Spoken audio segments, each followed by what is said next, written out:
Hello viewers, જય શ્રી કૃષ્ણ, જય માતાજી. બાયોટેકનોલોજી અને તેના પ્રયોજનોમાં બે નાના ટોપિક, આણ્વીય નિદાન મોલેક્યુલર ડાયગ્નોસિસ અને બીજો ટોપિક છે જૈવ તસ્કરી એટલે કે બાયોપાયરસી. આ બે વિશે આપણે માહિતી મેળવીએ. પહેલાં જોઈએ આપણે આણ્વીય નિદાન. નિદાન એટલે શું? તો કે જ્યારે આપણે કોઈ રોગ થાય, જ્યારે આપણે ડૉક્ટર પાસે જઈએ તો ડૉક્ટર સારવાર આપતા પહેલાં નિદાન કરે કે ભાઈની પ્રોબ્લેમ શું છે. માની લો કે તમને તાવ આવ્યો છે તો ડૉક્ટર ડાયરેક્ટ દવા નહીં આપે, સીધી જ સારવાર નહીં કરે, પહેલાં નિદાન કરે કે ભાઈ ટાઇફોઇડ છે, ન્યુમોનિયા છે, કયો તાવ છે, મેલેરિયા છે, શું છે. એક પ્રકાર જોયા પછી એને અનુરૂપ તેની સારવાર થાય. એટલે પહેલાં નિદાન આવે પછી સારવાર આવે, ડાયગ્નોસિસ. પરંપરાગત નિદાન જે કોમન નિદાનની પદ્ધતિ છે એમાં શું આવશે તો કે જેવા આપણે હોસ્પિટલે જઈએ એટલે કે તમારે બ્લડ ટેસ્ટ કરાવવું પડશે, યુરિન ટેસ્ટ કરાવવું પડશે, એક્સરે લેવો પડશે. આ બધી પરંપરાગત ડાયગ્નોસિસ મેથડ એટલે કે જેને પરંપરાગત નિદાનની પદ્ધતિ કહેવાય. અહીંયા જે ભણવાનું છે આણ્વિક નિદાન એટલે કે મોલેક્યુલર ડાયગ્નોસિસ. જ્યારે મોલેક્યુલર શબ્દ આવે એટલે DNA, RNA, protein, DNA, RNA અને પ્રોટીન એના લેવલની ડાયગ્નોસિસ મેથડ છે. એમાં પહેલી મેથડ છે એ PCR, જે આપણે ભણી ગયા પોલિમરેઝ ચેઇન રિએક્શન.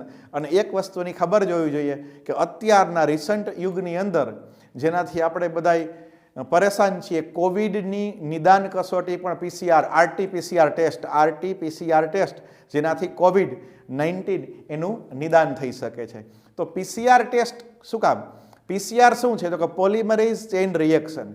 અને એ શું છે તો કે ડીએનએનું એમ્પ્લિફિકેશન કરે, ડીએનએનું પ્રવર્ધન કરે, એકમાંથી અબજોની સંખ્યામાં ડીએનએ બનાવે. તો એનાથી નિદાન કેમ થાય?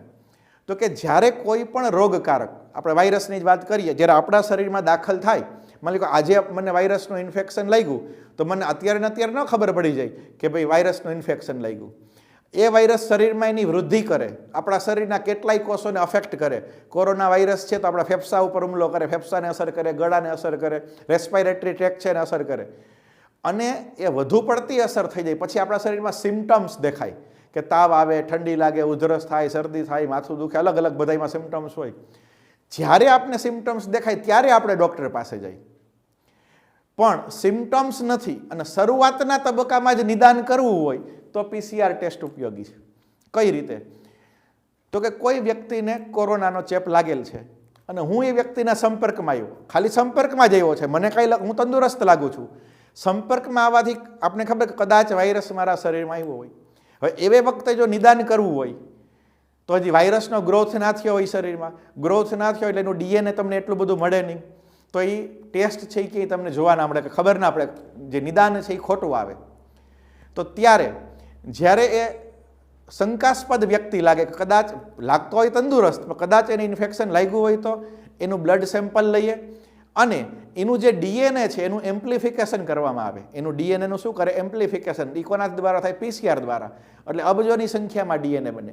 આમ જથ્થાબંધ ડીએનએ બને તો એમાં આપને ખબર પડે કે ઓલું વાયરલ ડીએનએ ઘૂસેલું છે કે નહીં, અથવા તો વાયરલ આરએનએ હોય તો આરએનએ ઘૂસેલું છે કે નહીં ખબર પડે. અને જથ્થાબંધ સ્થિતિમાં એ સરળતાથી એનું નિદાન થઈ શકે. એટલે પહેલી કસોટી છે એ PCR ટેસ્ટ. અને PCR ટેસ્ટ છે એ HIV ઓળખમાં એટલે કે એડ્સના દર્દીઓ માટે પણ વપરાય, કેન્સરના જનીનોની વિકૃતિ માટે પણ વપરાય, આનુવંશિક રોગોની તપાસ માટે પણ વપરાય.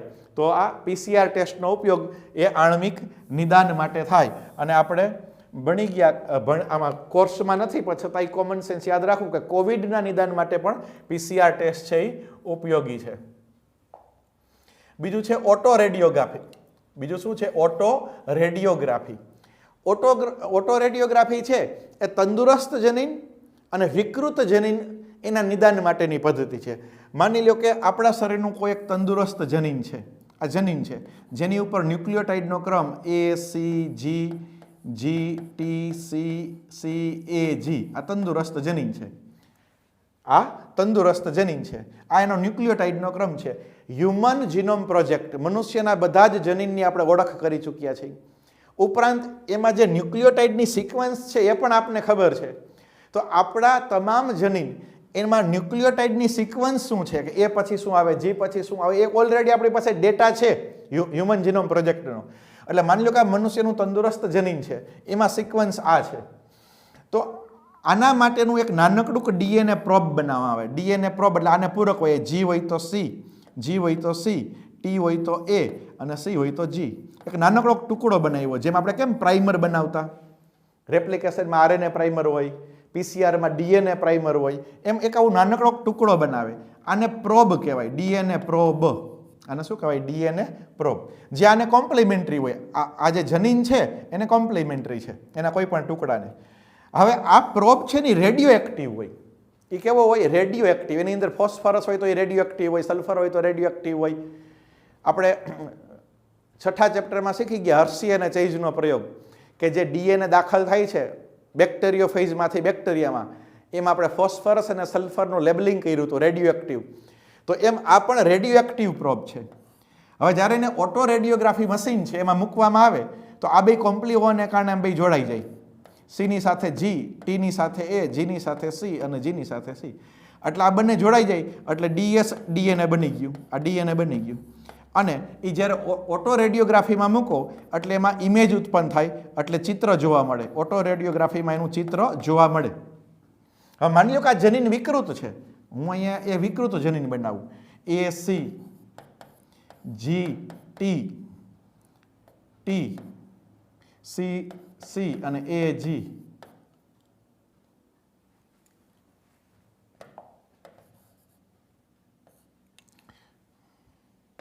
લઈએ આપણે T T G G T T C C A G. આ જનીન છે આવું છે. હવે આમાં ફરક શું છે? એ સી જી જી, અહીંયા જીની બદલે ટી લખી નાખ્યું. આ વિકૃતિ આવી ગઈ. અહીંયા વિકૃતિ આવી. કેટલામાં? પહેલા, બીજા, ત્રીજા અને ચોથા સ્થાને વિકૃતિ. બાકી બધું જ સરખું છે. ચોથા સ્થાને વિકૃતિ આવે. કઈ પોઈન્ટ મ્યુટેશન, સિકલ સેલ એનેમિયાનું ઉદાહરણ હતું. આ વિકૃત જનીન છે. આપણી પાસે ડીએનએ પ્રોબ શું છે? તો કે CCAG, CCAG. આ ડીએનએ પ્રોબ છે આપણી પાસે. હવે CCAG માં આ સી ની સાથે જી જોડાય, એની સાથે ટી જોડાય, પણ ટીની સાથે સી નહીં જોડાય. આથી ડીએસડીએનએ, આ ડીએસડીએનએ નહીં બને અને આ જોડાઈ નહીં શકે. ડીએસડીએનએ નહીં બને એટલે એને ઓટો રેડિયોગ્રાફીમાં મૂકવામાં આવે તો જ્યારે ઓટો રેડિયોગ્રાફીમાં મૂકે તો એનું ચિત્ર નહીં બને. ચિત્ર છે એ નહીં બને, ઇમેજ પ્રાપ્ત નહીં થાય, એટલે કે ફોટોગ્રાફિક ફિલ્મ ઉપર દેખાતા નથી. કારણ કે જે પ્રોબ છે, આ પ્રોબ કહેવાય ડીએનએ પ્રોબ, એ વિકૃત જનીન એકબીજા સાથે પૂરક હોતા નથી. આ વિકૃત જનીન અને પ્રોબ આ બંને પૂરક નથી. જો ટીની સામે સી ન આવે. નોર્મલ જનીન અને પ્રોબ એ કોમ્પ્લિમેન્ટરી છે. જ્યારે વિકૃત જનીન અને પ્રોબ છે કોમ્પ્લિમેન્ટરી નથી, તો આનું ફોટોગ્રાફિક ફિલ્મ ઉપર દેખાતા નથી. આ દેખાય છે તો જે ફોટોગ્રાફિક ફિલ્મ ઉપર દેખાય એ નોર્મલ જનીન, જે નથી દેખાતા એ વિકૃત જનીન. તો આને ઓટો રેડિયોગ્રાફી તરીકે ઓળખવામાં આવે. આ જે આખી પ્રક્રિયા છે અને એમાં ડીએનએ પ્રોબ અને ઓટો રેડિયોગ્રાફી એનો ઉપયોગ થાય. ત્યાર પછીની ટેસ્ટ છે એલિઝા ટેસ્ટ. આ તમે ભણી ગયા એઇડ્સની અંદર, એન્ઝાઇમ લિંક્ડ ઇમ્યુનોસોર્બન્ટ એસે. આખું નામ શું થાય? એન્ઝાઇમ લિંક્ડ ઇમ્યુનોસોર્બન્ટ એસે. એ આ જે એલિઝા ટેસ્ટ છે એ એન્ટીજન એન્ટીબોડી કસોટી છે. એન્ટીજન એન્ટીબોડી કસોટી. રોગ પ્રતિકારક તંત્રવાળું ચેપ્ટર તમને ભણી ગયા હોય તો જ આ સમજાય કે આપણા શરીરમાં જે બહારથી પ્રવેશે, જે રોગકારકો એને એન્ટીજન કહેવાય. જેવું એન્ટીજન શરીરમાં પ્રવેશે એટલે આપણા શરીરમાં રક્ષણ માટે એન્ટીબોડી ઉત્પન્ન થાય. શરીરમાં શું ઉત્પન્ન થાય? એન્ટીબોડી. શરીરમાં એન્ટીબોડી હાજર હોતું નથી. જો એન્ટીજન આવે તો જ એન્ટીબોડી ઉત્પન્ન થાય. એલિઝા ટેસ્ટની અંદર એન્ટીબોડી ચકાસવામાં આવે કે એન્ટીબોડી છે કે નહીં. જો એન્ટીબોડી હાજર હોય એનો મતલબ કે એન્ટીજન હોય જ. એનો મતલબ કે એન્ટીજન હોય તો જ એન્ટીબોડી બને. અને એન્ટીજન છે એનો મતલબ કે તમને ચેપ લાગેલો છે, એટલે કે ઇન્ફેક્શન લાગેલું છે, એટલે રિપોર્ટ પોઝિટિવ આવે. રિપોર્ટ કેવો આવે? પોઝિટિવ આવે. તો આ એલિઝા ટેસ્ટ છે અને આ રીતના એની ચકાસણી થાય. કોવિડની ટેસ્ટ પણ એન્ટીજન એન્ટીબોડી કસોટી છે. હવે એવું નથી હો, માની લો કે કોઈ વ્યક્તિ છે, માનો મારું ઉદાહરણ, મારી રોગ પ્રતિકારક શક્તિ ખૂબ જ સારી છે. મારા શરીરમાં કોવિડ વાયરસ દાખલ થયું, શરીરમાં એની સામે એન્ટીબોડી બન્યા. જ્યારે એન્ટીજન અને એન્ટીબોડી વચ્ચે લડાઈ થાય તો એન્ટીજન હારી જાય તો રોગ ન થાય. રોગ પ્રતિકારક શક્તિ છે તાકાતવાળી છે તો રોગ ન થવા દીધું. મને કોરોના ન થયો, ચેપ લાગ્યો હતો પણ કોરોના ન થયો અને એન્ટીબોડી ઉત્પન્ન થઈ ગયા શરીરમાં. હવે મારું બ્લડ ટેસ્ટ કરાવું તો બ્લડ ટેસ્ટમાં એન્ટીબોડી જોવા મળે, એટલે બ્લડ ટેસ્ટ પ્રમાણે શું કે તમે કોરોના પોઝિટિવ છો. હકીકત તો એને રોગ 5 મહિના પહેલાં થઈ ગયો હોય, મટી ગયો હોય, રોગ પણ થઈ ગયો, મટી પણ ગયો, પણ એના શરીરમાં એન્ટીબોડી જોવા મળે એનો મતલબ કે તમને અગાઉ રોગ થઈ ગયો. એટલે એન્ટીજન એન્ટીબોડી ટેસ્ટ છે એ આમાં આપણે ઘણી વખત પોઝિટિવ બતાવે. કોઈ પણ વસ્તી હોય, કોઈ પણ વસ્તી દેશની, એના 80% લોકો છે એના રુધિરમાં આવા એન્ટીબોડી તૈયાર થઈ જાય ને એને હર્ડ ઇમ્યુનિટી કહેવાય. પછી રોગ છે એ નાબૂદ પામે, પછી રોગની કંઈ અસરકારકતા રહે નહીં. દરેક વ્યક્તિના શરીરમાં એન્ટીબોડી બને. હા, બીજું તમારે શીખી ગયા હોય કે એન્ટીબોડી પહેલી વાર બને ત્યારે સ્મૃતિકોષો બને, અને સ્મૃતિકોષો છે એ પ્રથમ હુમલાને યાદ રાખે. બીજી વખત જ્યારે પાછો કોવિડનો વાયરસ આવે ત્યારે તો સ્મૃતિકોષો આરામથી એને હરાવી દે કે ભાઈ હાલ તો થા, તારું કંઈ કામ નથી. તો આ બધું રોગ પ્રતિકારક તંત્રમાં તમે શીખી ગયા. તો એલિઝા ટેસ્ટ છે એ એન્ટીબોડી કસોટી છે, એટલે કે એમાં એન્ટીબોડી એક પ્રકારનું પ્રોટીન છે એની કસોટી કરે છે.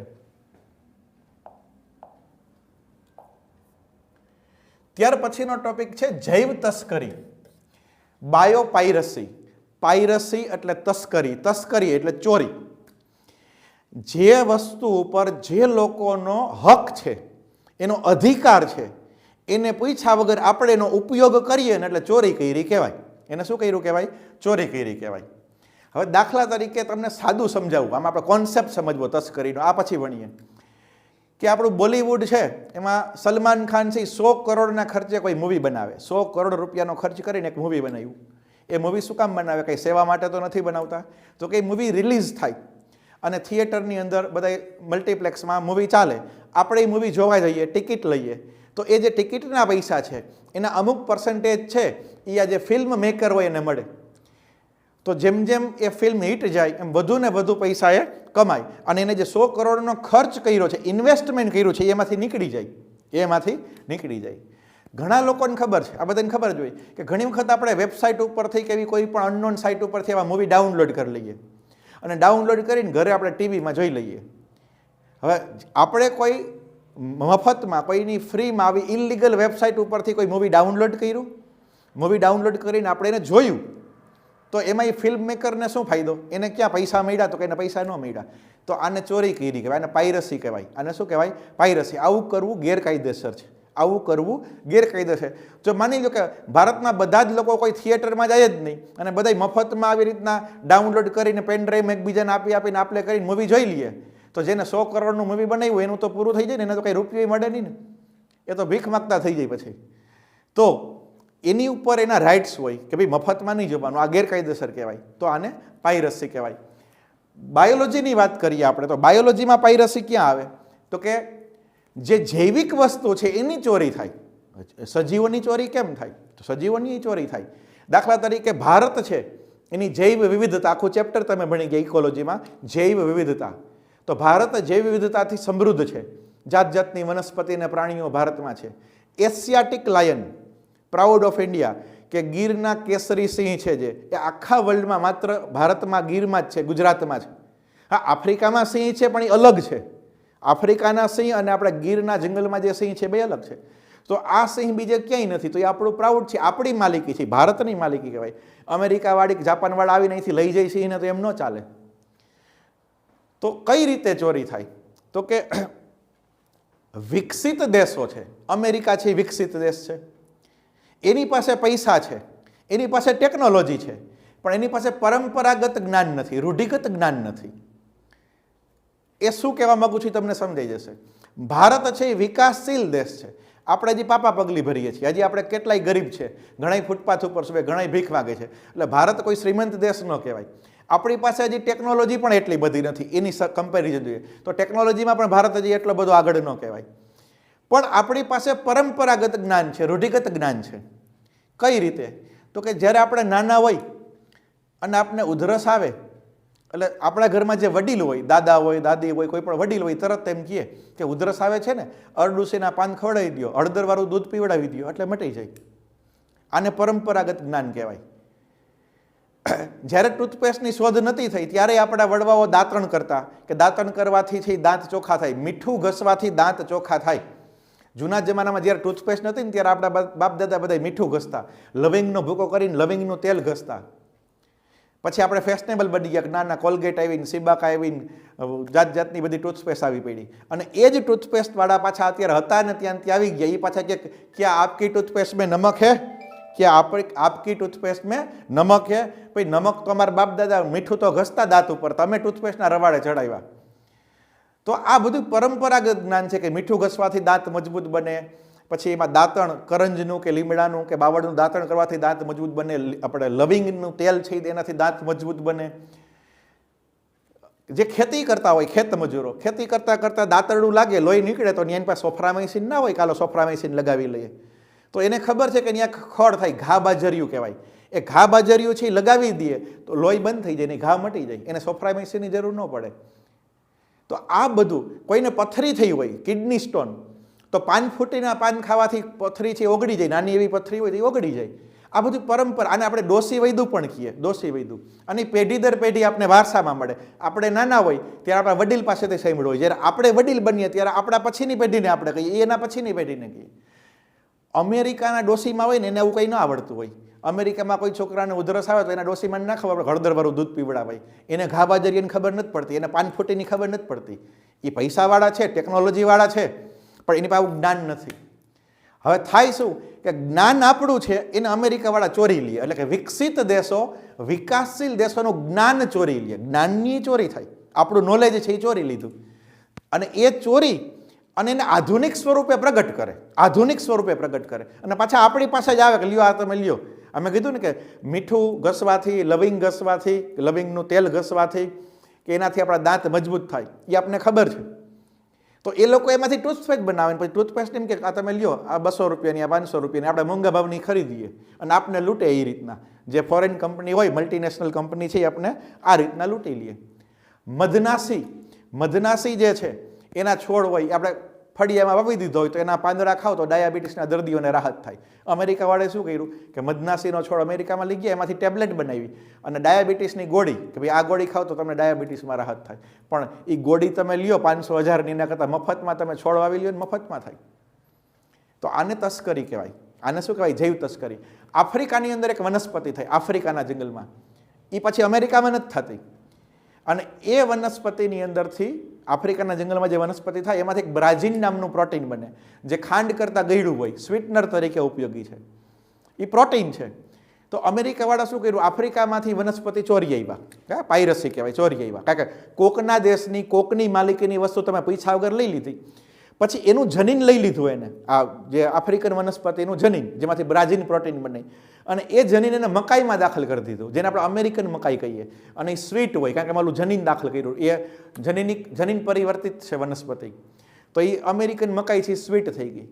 તો એ જનીન આવ્યું ક્યાંથી? તો કે આફ્રિકામાંથી. તો આફ્રિકાવાળાને પૈસા વગર તમે લઈ લો તો ચોરી જ કરી કહેવાય. એટલે કોઈ અન્ય દેશો જે હજી પછાત દેશ છે, અવિકસિત દેશ છે, એનું તમે જ્ઞાન લઈ લ્યો, એનું નોલેજ તમે ચોરી લ્યો, એની જૈવિક સંપત્તિ તમે ચોરી લ્યો, અને પછી એમ કહો કે અમે શોધ કરી, અમને બધી ખબર પડે. તો આ એક પ્રકારનું શું કહેવાય? જૈવ તસ્કરી કહેવાય. આ કોન્સેપ્ટમાં તમને આ બધું સમજાઈ જશે. અને આને રોકવા માટે ઇન્ડિયન પેટન્ટ બિલ, એટલે પેટન્ટ એક્ટ છે, પેટન્ટ એટલે અધિકાર, કે કોઈ કોપી ન કરી શકે, એટલે કોપીરાઇટ માટેનો એક એક્ટ છે, ઇન્ડિયન પેટન્ટ એક્ટ. એની અંદર આવો પ્રતિબંધ મૂકવામાં આવ્યો કે ભવિષ્યમાં આવું ન થાય, એ એનો મુખ્ય મુદ્દો છે.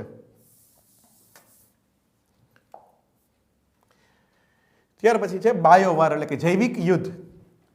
આ કોરોનાને ઘણા લોકો જૈવિક યુદ્ધ તરીકે હોય છે. એક દેશ બીજા દેશ ઉપર સીધો જ હુમલો ન કરે, ફિઝિકલી મિસાઇલ એટેક કે ફાઇટર પ્લેનથી કેમ હુમલો ન કરે, પણ કેટલાક રોગકારકો છે, પછી વાયરસ હોય, બેક્ટેરિયા હોય, એ દેશમાં ફેલાવી દે. એટલે જે તે દેશ છે એ રોગચાળાની અંદર બરબાદ થઈ જાય, આર્થિક રીતે અને બધી રીતે બરબાદ થઈ જાય. તો આ એક જૈવિક યુદ્ધ કહેવાય. એવું કહે છે કે આ કોવિડ વાયરસ છે એ ચીનમાંથી એને જાણીબૂજીને આખી દુનિયામાં ફેલાવ્યો. કારણ કે આખી દુનિયામાં ફેલાણો, ચીનમાં ખાલી વુહાન સિટીમાં જ આ વાયરસ છે, બીજા સિટીમાં નથી. તો વુહાન સિટીમાંથી બીજા બધા સિટીમાં ગયો તો એના અન્ય સિટીમાં કેમ ન ફેલાણો? ઘણા બધા પ્રશ્નો છે, એનો કંઈ જવાબ આપણી પાસે નથી. તો આને બાયો વેપન્સ કહેવાય. એન્થ્રેક્સ રોગ છે, તો એના માટે એ ફેલાવો કરે. પછી બોટુલિનમ વિષ છે, પ્લેગનો ફેલાવો કરે, પ્લેગ રોગ છે. એન્સીફેલાઇટિસ છે, એન્સીફેલાઇટિસ છે એ મગજનો રોગ છે, મગજનો તાવ કહેવાય. તો આવા રોગચાળો છે એ જે તે દેશમાં ફેલાવે એટલે જે તે દેશ બરબાદ થઈ જાય. આ કોવિડને કારણે આપણો દેશ આર્થિક રીતે પાયમાલ થઈ ગયો કહેવાય, કે 10 વર્ષ જેટલો પાછળ, 2 મહિનાનું લોકડાઉન થયું, પ્રોડક્શન બંધ છે, ઉદ્યોગો બંધ, એટલે આર્થિક રીતે આપણો દેશ છે એટલો બધો પાછળ જાય કે વિકાસના કામ ના થાય, ડેવલપમેન્ટ આપણે કરી ના શકીએ. આપણે સંરક્ષણ બજેટ વધારી ના શકીએ. આનો ફાયદો અન્ય દેશો છે એ ઉઠાવે. આ તો આપણે સ્વદેશી આપણે વેક્સિન બનાવી, ભારતમાં તો આપણે વેક્સિન બનાવી. માની લો કે વેક્સિન ન બની હોય તો 130 કરોડનો દેશ છે એને બીજા દેશ પાસેથી વેક્સિન છે વેચાતી લેવી પડે. કેટલા કરોડો અબજો કે ખરવો રૂપિયા છે ભારતના બરબાદ થાય. તો આ એક પ્રકારનું બાયોલોજી, આ ટેક્સ્ટ બુકમાં આપેલું નથી પણ આને રિલેટેડ ટોપિક છે એટલે કરાવી દીધો છે આપણે. આજનો ક્વેશ્ચન જોઈએ કે નીચેનામાંથી કઈ પદ્ધતિ છે એ ન્યુક્લિક એસિડ ઉપર આધારિત નથી. ન્યુક્લિક એસિડ ઉપર આધારિત નથી. ઓટો રેડિયોગ્રાફી, તો કે એમાં ડીએનએ પ્રોબ હોય, જનીન ઉપર આધારિત છે. એલિઝા ટેસ્ટ છે એન્ટીજન એન્ટીબોડી ઉપર આધારિત છે. અને પીસીઆર ટેસ્ટ છે એ ડીએનએ ઉપર આધારિત, ડીએનએનું એમ્પ્લિકેશન. તો જવાબ શું આવશે? બી. એલિઝા ટેસ્ટ છે એ એલિઝા ટેસ્ટ છે એ જેને આપણે કહેવાય ઝૂમ આઉટ, બરાબર. એલિઝા ટેસ્ટમાં એન્ટીજન અને એન્ટીબોડી, એન્ટીબોડી એટલે પ્રોટીન, એન્ટીબોડી એટલે પ્રોટીન. તો આ પ્રોટીન ઉપર આધારિત ટેસ્ટ છે અને બાકીની બે ટેસ્ટ જે છે એ કેવી છે? એ પીસીઆર અને ન્યુક્લિક એસિડ ઉપર આધારિત છે. અને એક્ઝામ કોર્નર જોઈએ તો 2018નો પ્રશ્ન છે કે બહુરાષ્ટ્રીય કંપનીઓ એટલે કે મલ્ટીનેશનલ કંપની છે એ જે તે રાષ્ટ્રની અને તેની વસ્તીની પરવાનગી વગર, એને પૂછ્યા વગર એના જૈવિક સંપત્તિનો બિન અધિકૃત વપરાશ કરે એને શું કહેવાય? તો હમણાં ટોપિક ભણ્યા જૈવ તસ્કરી અથવા તો બાયોપાયરસી તરીકે એને ઓળખવામાં આવે છે. તો આ હવે એક જ ટોપિક બાકી છે, એમાં બહુ કંઈ ખાસ મહત્વનું છે નહીં, પણ આપણે આવતીકાલે છે આ ટોપિક એટલે કે આ ચેપ્ટર છે એ પૂર્ણ કરશું.